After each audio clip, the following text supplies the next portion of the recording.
galericilerin hücum edeceği yeni model artık Bayon'un bu versiyonu olacak. Sarı sayfadaki Hyundai bayilerine buradan seslenmek istiyorum. Ne güzel rakamlar ya. Şöyle işte.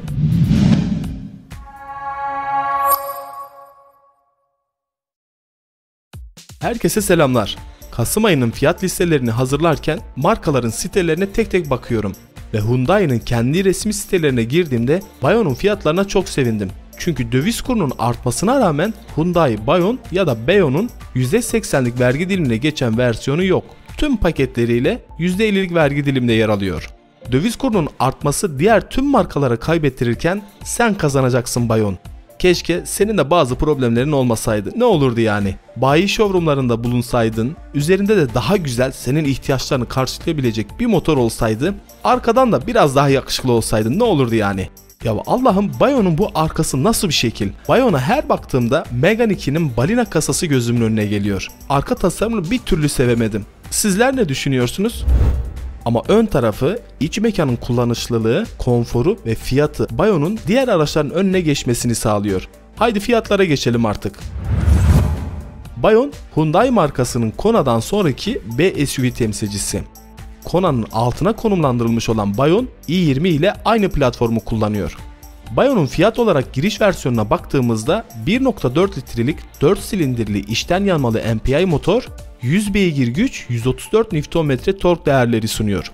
Bayon'un eksiklikleri noktasında yakıt tüketimine geçtiğimizde giriş versiyonu olan benzinli 6 ileri manuel şanzımanı ile fabrika verilerine göre şehir içi yakıt tüketimi 8.5 litre.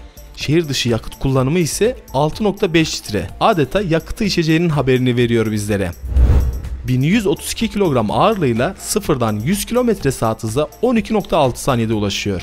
Şimdi öyle bir noktaya geçeceğiz ki tüm bu kötü değerleri unutturacak bize. Tabii ki de fiyatlarından bahsediyorum. Hyundai bayileri tedarik noktasında sıkıntı yaşamazsa piyasadaki diğer araçlara nazaran fiyatı daha iyi bir yerde olduğu için güzel bir satış rakamlarına ulaşacağını düşünüyorum. Evet, Bayon 1.4 litre 100 beygir güç sunan motorun jump donanımlı versiyonu Kasım ayında 218.000 TL'ye satılmakta. Ekim ayında 204.000 TL'den satılırken dövizin yükselmesinin etkisi 14.000 TL oldu. Ülkemizde ilk satışa çıktığı ay olan Haziran ayında ne kadardı diye baktığımda fiyatı 202.000 TL olduğunu görmekteyim. Sarı sayfadaki bayilere baktığımızda ise 118 Bayon'un satışta olduğunu görüyorum. Ve meraklanmayın, %90'ının kilometresi 0 ile 2000 kilometre arasında. Ama fiyatları biraz uçuk. Çünkü en düşük 256.000 TL'ye, en pahalısını da 335.000 TL'ye satmaya çalışıyorlar. Sarı sayfadaki Hyundai bayilerine buradan seslenmek istiyorum. El insaf yahu. Bu kadar pahalıya satmayın. Yazıktır. Bu arada daha önce Bayon'u ve donanımlarını anlattığım bir video çekmiştim. Kanalımda mevcut. Donanımlarında hangi özelliklerinin olduğu, tüm donanımlarını tek videoda karşılaştırdığım video kartlardan ulaşabilirsiniz.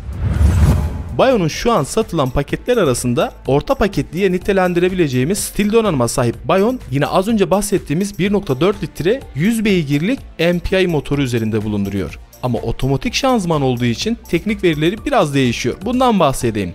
Öncelikle benzinli ve 6 ileri otomatik şanzımanı ile fabrika verilerine göre şehir içi yakıt tüketimi manueline göre biraz daha fazla. Manuel şanzımanı bile yüksek geliyorken bu değerler çok kötü. Bu motor ile ancak bu kadar işte. Her neyse, şehir içi yakıt tüketimi manuelinde 8.5 iken otomatik olanında 9.4, şehir dışında ise 6.6 litre yakıt değerleri sunuyor. 1162 kilogram ağırlığıyla sıfırdan 100 km/saat hıza 13.7 saniyede ulaşabiliyor. Manuelde bu değer 12.6 saniyeydi. Olsun, fiyatı iyi, boş verin siz hızlanmayı. 1.4 MPI motor 6 ileri otomatik şanzımanlı stil donanımlı versiyonun Kasım ayındaki liste satış fiyatı 242.000 TL. Ekim ayındaki fiyatının 14.000 TL üstüne satılıyor. Çünkü Ekim ayındaki liste satış fiyatı 228.000 TL idi.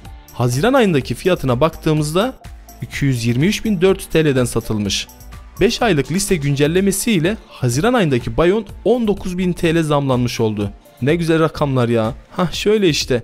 Neydi o 50, 60, 90 bin, 100 bin TL'ler? Aynı motoru üzerinde bulundurduğu en üst paket diye nitelendirebileceğimiz elit donanımlı Bayon'un Kasım ayındaki liste satış fiyatı 14.000 TL artarak 254.000 TL oldu. Ekim ayındaki liste satış fiyatı 240.000 TL idi. Haziran ayındaki fiyatına baktığımızda 282.000 TL'den satıldığını görüyoruz. Çok güzel, doların bu kadar artmasına rağmen aracın %80'lik vergi dilimine geçmemesi beni sevindirdi. Haziran ayında 1.4 otomatik elit donanımlı Bayon %80'lik vergi dilimindeydi. Devletimizin yapmış olduğu ÖTV matrah değerlerinin güncellenmesiyle bu araç %80'lik vergi dilimden %50'lik vergi dilimine düştü ve Ağustos ayında 235.000 TL'ye satıldı. Sonuç itibariyle piyasaya ilk çıktığı dönem olan Haziran ayından içinde bulunduğumuz Kasım ayına kadar 28.000 TL indirim yapılmış oldu. Ya da bu aracı alanlar aldıkları araçları 28.000 TL değer kaybetmiş oldu. Artık siz nasıl nitelendirmek isterseniz. Fiyat listesindeki en yüksek seviyede bulunan 1.0 litre 3 silindirli içten yanmalı TGDI motor 100 beygir güç, 172 Nm tork değerleri sunuyor. Benzinli olan Bayon 7 ileri otomatik şanzımanı ile fabrika verilerine göre şehir içi yakıt tüketimi 7.8 litre iken şehir dışında ise 6 litre ile gezilebilecek. Tabi siz yine de 1-1.5 litre üstünü düşünün. 1195 kilogram ağırlığıyla sıfırdan 100 km/saat hıza 11.7 saniyede ulaşabiliyor. Fiyat noktasına geçtiğimizde ise Kasım ayı liste satış fiyatı 14.000 TL artarak 265.000 TL oldu.